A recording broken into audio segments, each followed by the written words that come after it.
We've all seen them. Those viral videos that make these huge, sweeping claims about an entire culture.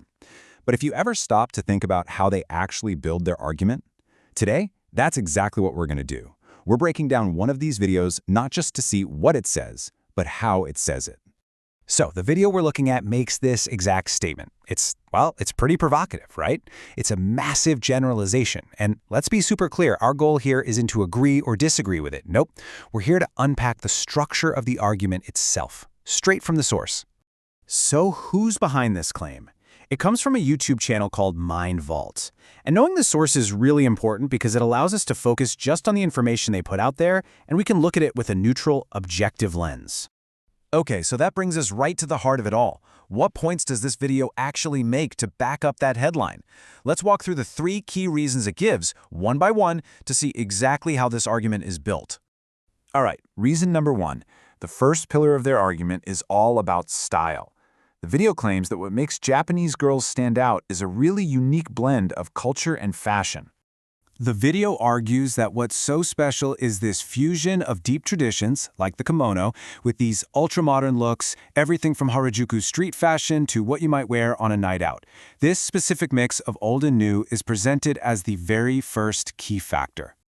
Okay, moving on from what people wear, the second reason the video gives is a bit more abstract. It's this whole concept of cuteness. And the argument here is that it's not just about looking cute. The source is very, very specific. They define it as, and I'm quoting here, a whole lifestyle. So the way they frame it suggests it's this complete approach to daily life, something that goes way beyond just a simple look or aesthetic. So you're probably wondering, how does this lifestyle actually show up? Well, the video lists out a bunch of specific examples. It ranges from fashion and mannerisms to even their texting style and the way they pose for pictures. The source also makes a point to add that it requires, again, this is a quote, lots of maintenance. That implies it's a very deliberate, effortful practice.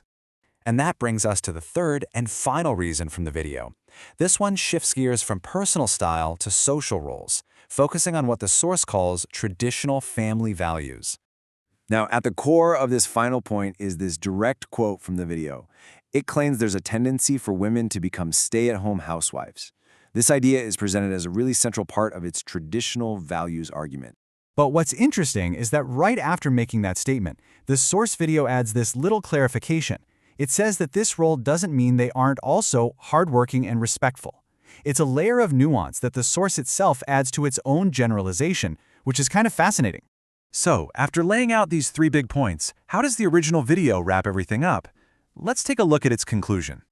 And there they are, the 3 pillars of the Mind Vault video's entire argument. A unique fashion sense, a total cute lifestyle, and an embrace of what it defines as traditional values. This is the complete picture that the source video paints for its viewers. And this is how it all ends. After presenting this whole case, the video completely pivots and asks its audience this very broad, very open-ended question. It totally shifts the focus away from that initial comparative argument and moves toward just a general appreciation of the culture. And that right there brings us to the real takeaway from all of this. The video we just looked at follows a classic playbook, right? You make a really provocative claim, you back it up with some pretty broad generalizations, and then you pivot to a soft, engaging question. This strategy is super common in viral content, and it forces us to ask a much bigger question. How do these short, powerful little narratives shape our perception of entire cultures and, the millions of diverse people within them? It's definitely something to think about the next time you're scrolling.